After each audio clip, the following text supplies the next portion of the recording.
Okay, the live. The live, yeah. Okay, lovely.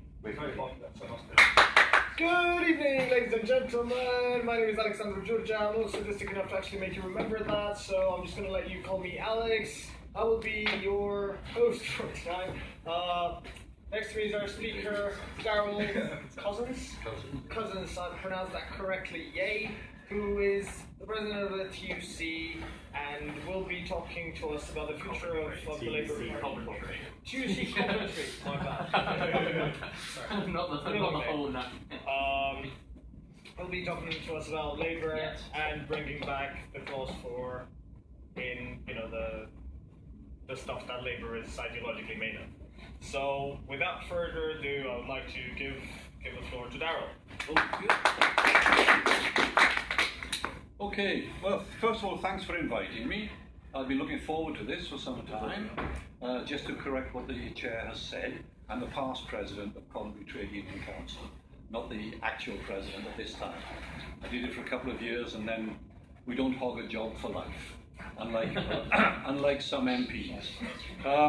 I've written some notes in a little book here. You may notice it from or you may recognise it from your days at school, which gives a hint really that at one time I was a school teacher among a lot of other things, and schools tend to have this habit that when a textbook or an exercise book becomes old-fashioned, or they want to create a new corporate image, they tend to dump the old stock and then bring in new stock. And of course, when they dump the old stock, I'm the first one in the bins fishing it all out, because they're nice little things to keep notes in. Okay? Anyway, I'm only going to speak for about 20 minutes. I know you've had a hard day. Students usually have hard days. I was one at one time, and we used to have about 30 hours of lectures a week. And in doing that, you get quite tired at the end of the day. So I intend to speak for about 20 minutes, and that'll leave plenty of time for any questions, contributions to discussion, and so on. So it's an important issue, the question of the campaign to reinstate Clause 4, Part 4 of the Labour Party Constitution. The importance of it was has been reflected in a number of ways. First of all, the number of signatures that the public campaign has garnered, and it's between 500 and 1,000 at this particular moment. I talked to one of the people involved in it over the weekend in London, and he said he actually doesn't have the time to count up the number of signatures because they are mounted each day. And when you sign up to this campaign, basically you're endorsing the aims of the campaign. And that's very important. There was also at the Labour Party conference a very important meeting on the subject. When I was reading the reports, it said between 60 and 70 people attended the meeting.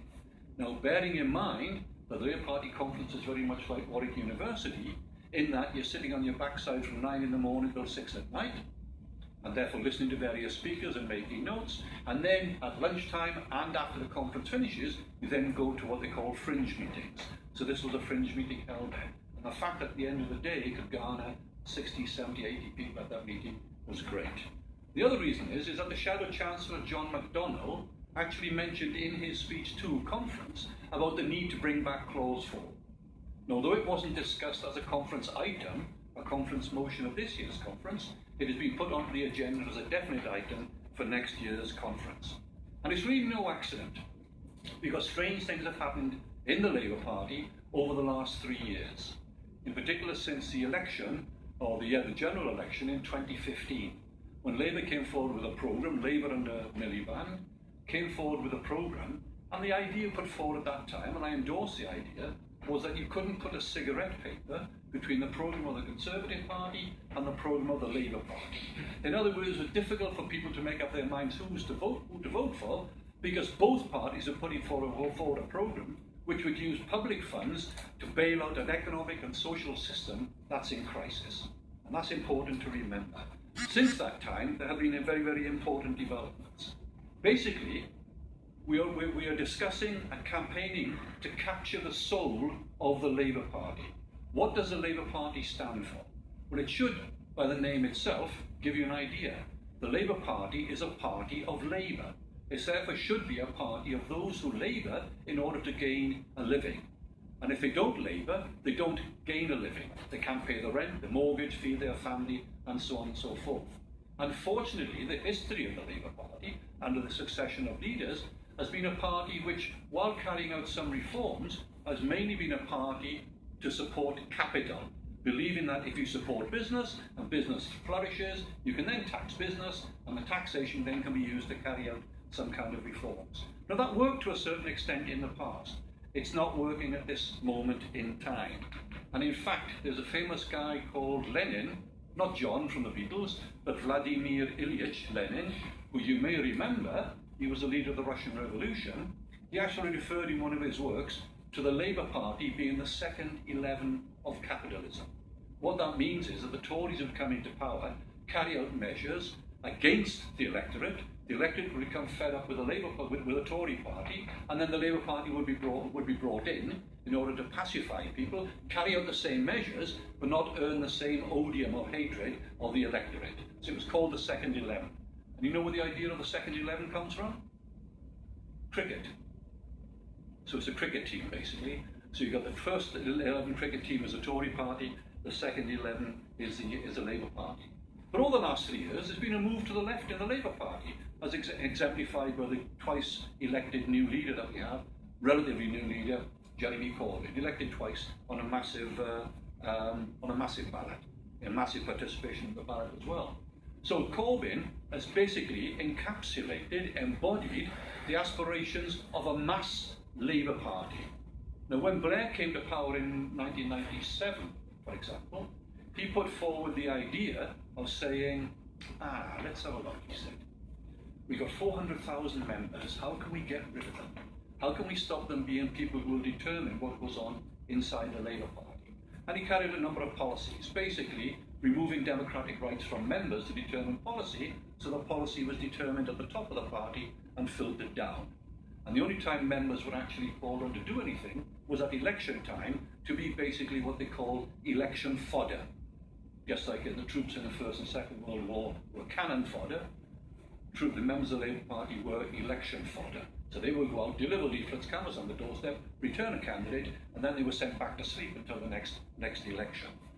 It hasn't been like that with Corbyn. We now have a mass Labour Party of roughly 560,000 members. It's never been like that.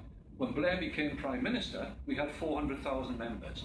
When he left office, we had 180,000 members. So the Labour Party membership fell by more than half. So Corbyn, coming out with this radical programme, he didn't win the last election, we know that, because we still have Theresa May in power. But despite the fact that he hasn't won, the vote for Labour Party increased by 30%, which was the biggest increase for a political party, particularly for the Labour Party, since the Second World War, which is a massive achievement and so on. And the ideas that he put forward of taking rail back into public ownership, water industry back into public ownership, and also the utilities, energy, electricity, gas and so on, back into public ownership, struck a chord with a lot of the electorate. So that's basically the city in which we are now. But I want to put this into context. I want to put the campaign to reinstate Clause 4 into context. And I'm going to start this context roughly about 10 or 12,000 years ago. Okay? Now, it won't take long to cover this period of time, but I want you to understand the context in which we are living. I'm going to summarize some of the notes that I've made. Roughly 10 to 12,000 years ago, we know from archaeological evidence that humankind began to settle down. There occurred what they call an agricultural revolution. People began to start planting seeds and domesticating animals. And for the first time in human history, we began to move from a hunter-gatherer society to a society where people produced what they need. And therefore people became settled. Bands of people created settlements, and eventually they created a society. And that process exemplifies the struggle of humankind. Two things humankind has tried to do. When humankind came into existence as human beings, it had always two aims in mind, but they both came from the same source. One was to defend yourself and make sure you had enough to eat on a day-to-day basis, and therefore stay alive, and secondly, to propagate your species, so offspring would come in the future and carry on with your genes. Those two basic aims. Now, in doing that, human society has gone through a number of different forms of societies. They went from slave society to feudal society to capitalist society, which is the kind of society that we are living in today. And each form of society strove to improve the means of producing life, the wherewithal of life, the foodstuffs, the meat, the homes, and so on and so forth. And in doing that, those societies developed until the societies could no longer develop what we call the productive forces, the means of producing, the means of subsistence. When they got to that particular stage, the societies collapsed and a new society was born. The germs of the new society were contained in the old, and when the new societies came into existence, there were elements of the old in the new society. Ask yourself today, why do we have a House of Lords and a monarchy, which are the remnants of feudalism, when in England, feudalism was destroyed, overcome, replaced 400-500 years ago. But we still have elements within it today. So as long as the societies could take humankind forward, develop the means of life, develop the productive forces, those societies had a reason for existence. And in the beginning of capitalism, for about 200 years, capitalism was a revolutionary force. It vastly expanded the means of production, created world trade. When you get a chance, if you haven't done so already, you might have already discussed it, go back and read the 1848 Communist Manifesto written by Marx and Engels, where he talks about the effect of standardization, of globalization of capitalism on a world scale. But from becoming a revolutionary force, capitalism, in my opinion, has turned into its opposite.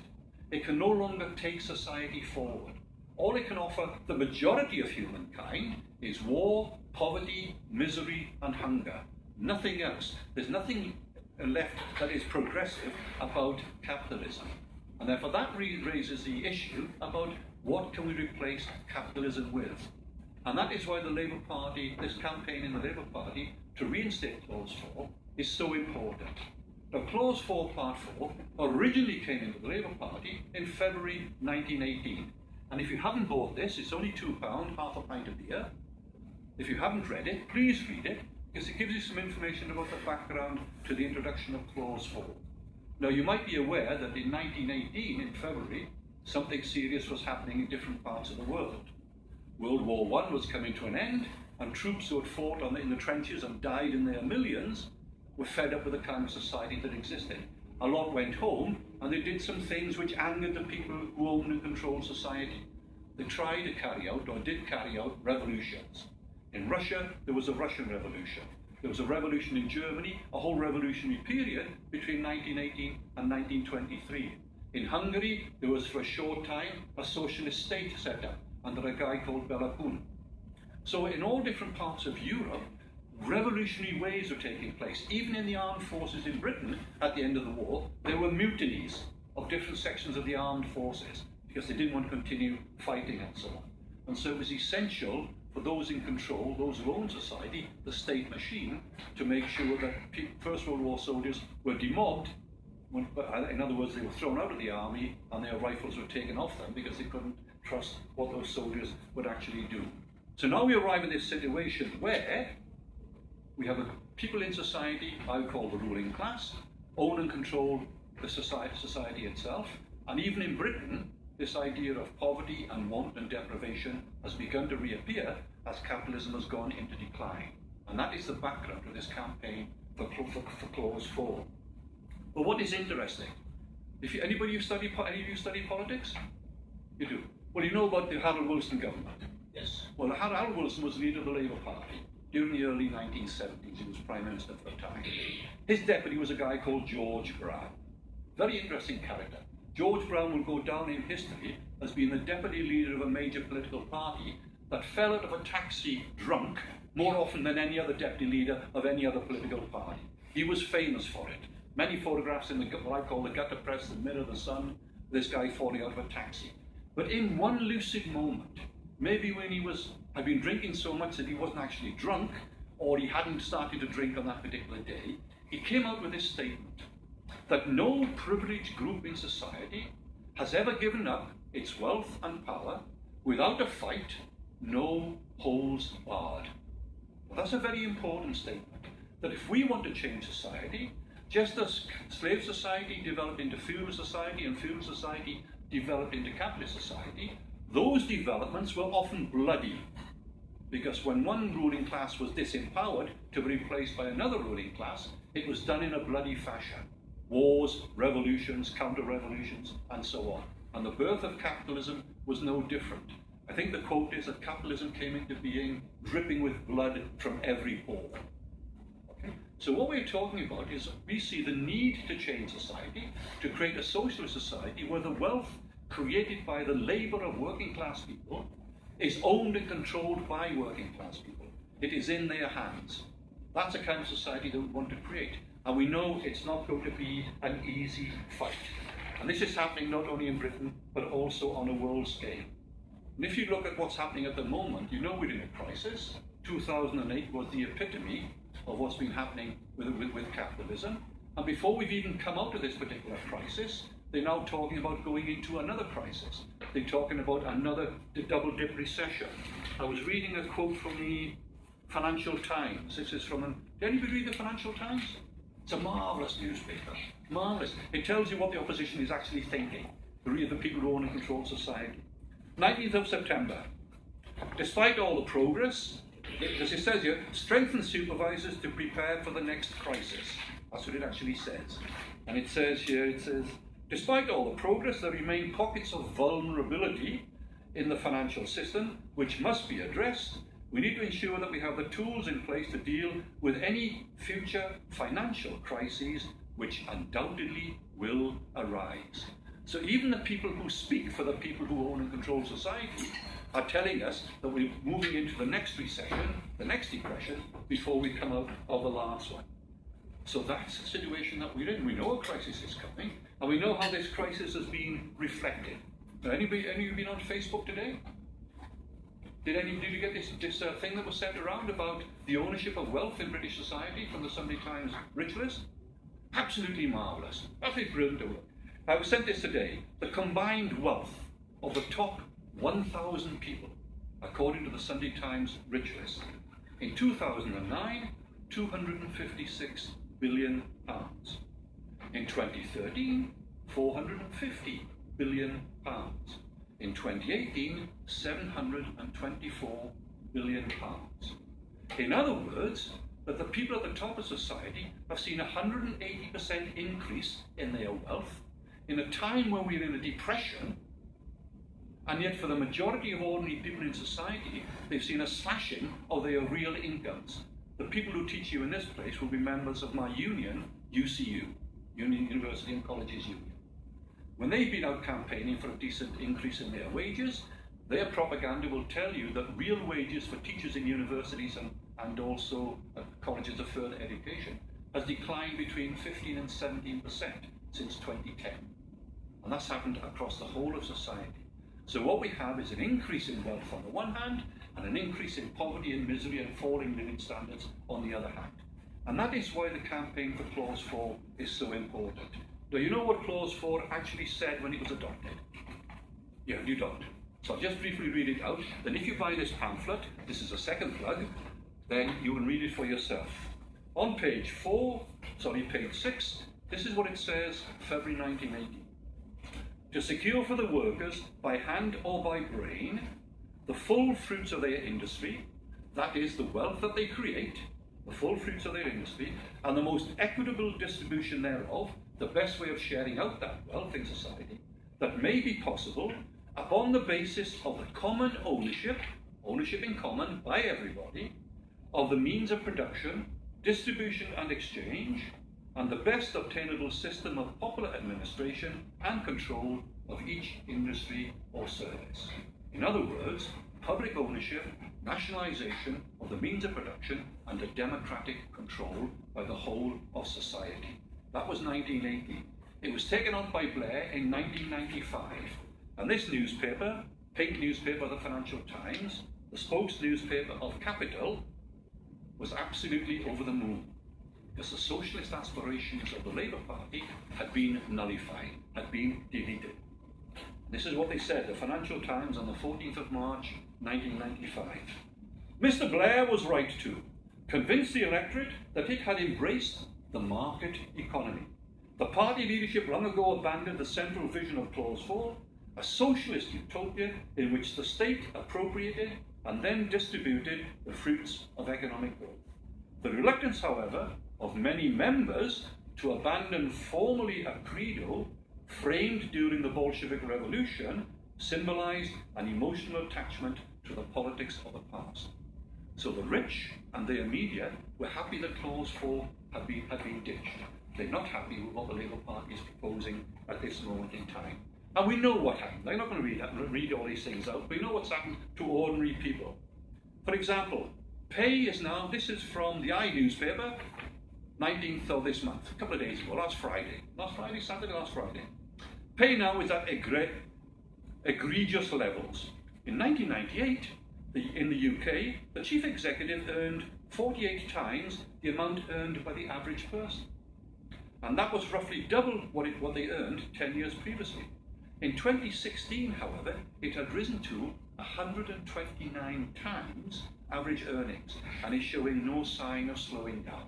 The rich are getting richer and the rest of us are not doing too well. Austerity blamed for the first time in the UK. Longevity is actually slowing down and coming to a stop. So because of the development in society, economically and technologically and scientifically, people were living longer, better health, better diets and so on. Under austerity, that is now slowing down. This is a snapshot. Staff days off due to financial worries. Costing employers 1.6 billion a year. Doesn't say what it's costing the people who are actually suffering from financial worries. Stagecoach and Virgin, the two companies, just before they gave up their rail franchise, took a dividend of £52.1 million. So in other words, the wealth that we create in society is going to the top, those at the bottom. And Royal Mail, you post your letter, they're questioning the payout the boss was leaving of £5.8 million. And what do we get with the big companies? Starbucks pays 3% tax in the United Kingdom. Yeah? So you wonder why people are a bit angry. What was today? This is the 23rd, that's today, isn't it? Yeah. Paupers' funerals at an all-time high. You get a pauper's funeral when you can't afford to pay the burial costs. It's now at an all-time high, and so on and so forth. So that is the background and that is the context. And we need to put a stop. We need to reinstate Clause 4 back into the Labour Party constitution. Because that will do a number of things. These are my closing remarks, Chair. Because if you don't stop me, I'll tend to go on and on and on. Just a moment. You can breathe now while I just look for the next cutting. Where is it? There was a guy at the conference on the weekend who did. Oh, there it is. Labour Party rules. Labour Party rules. This is what Blair introduced. Okay? The Labour Party is a democratic socialist party. Very important. It's democratic and it's socialist. Lovely words, but they're actually not true. It reminds me of about 10 years ago, I did a political tour of Bolivia. And I was touring on the country in Bolivia, and Morales, as the president, introduced a new constitution, guaranteeing rights to all the 36 indigenous groups in Bolivia. You have a right to a job, a right to an education, a right to a health service, and so on. That's what the constitution said. The right couldn't be implemented because there wasn't the finance to give you a job or develop a health service. So words on paper don't mean anything. But this is the kind of society that the Labour Party is supposed to be after. A dynamic economy, serving the public interest, in which the enterprise of the market, this is the rubbish, the crisis that we're in, the enterprise of the market and the rigour of competition are joined with the forces of partnership and cooperation to produce the wealth the nation needs and the opportunity for all to work and prosper with a thriving private sector, etc., etc. Blair introduced changes in the Labour Party rules, the Labour Party aspirations, which consolidated the rule of capital. The campaign to go back to Clause 4, might dress it up in more modern language, but I think the language from 1980 states it all. The Labour Party is a democratic socialist party. Its aim is a socialist transformation in society to get rid of the chaos that the present capitalist system actually creates. Our task is to work in the Labour Party at the ward level, the branch level, the constituency level, and also in our trade unions to propagate that message. If we want to promise a better health service, a decent job, decent wages, then we need to own and control the wealth that is produced by the labour of working class people. Only when we do that can we actually satisfy the aspirations of everybody in society. Thank you.